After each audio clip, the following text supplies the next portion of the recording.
Yeah, I've been playing a game in terms of climate policy of which major U.S. city would have to be destroyed before the government takes any interest in actually doing something now. And I settled on, like, I don't think anything less than, like, New York is going to move anything. I think we could, like, lose Houston. They'll just be like, that's too bad. That happened.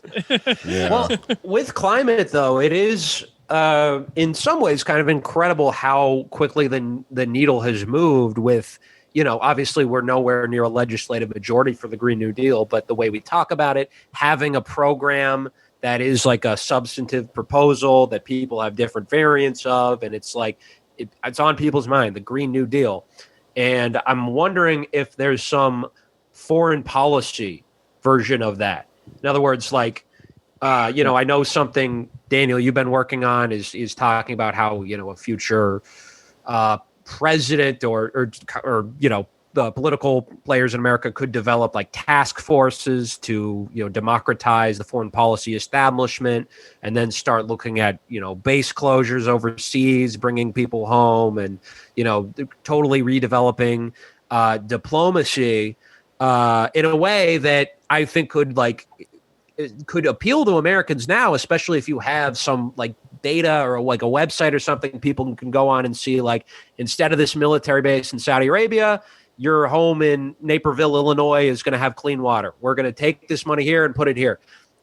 Is like a substantive, like cogent program like that possible? Like, say, I don't know, instead of the Green New Deal, the Bessner plan or is there like some boilerplate program that we should be pushing now? I think so. There are two questions, sort of domestic and international, of climate change. And I mean that the program you described would be something ideal. The question depends on who Biden appoints.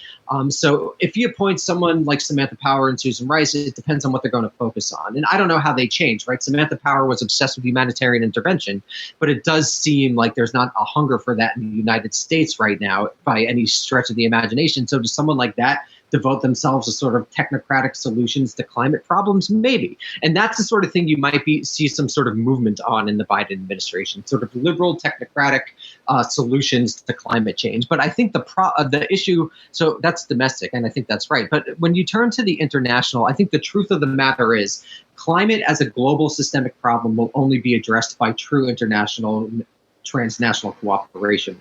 And so you're going to literally need to get places like China and India and Russia to adopt policies that are against their development, their further industrialization in whatever way necessary, right? India and China are still in the process of industrializing, and the United States did that and Britain did that in the 19th century. They're doing it now.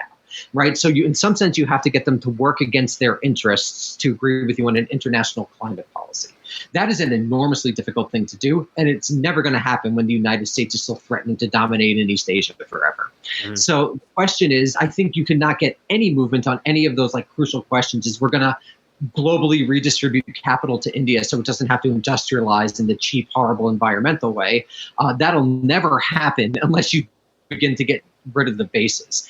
And so this is why I think it's a very, very complex situation that involves a lot of moving parts. And it's pretty problematic that we don't have that much time left until there seems to be serious climate catastrophe.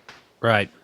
But do you I think you're right about the what you said about the Biden climate initiative on a local level, on a domestic level, because, it's easy to get blackpilled in that he's not really pushing for a Green New Deal, but it's not out of the table that he won't develop the planes from the beginning of Snowpiercer that drop the stuff in the atmosphere that leads to a snow world. And maybe that could buy us some time. Yeah. Instead of eating ice cream, he's eating one of those cockroach bars.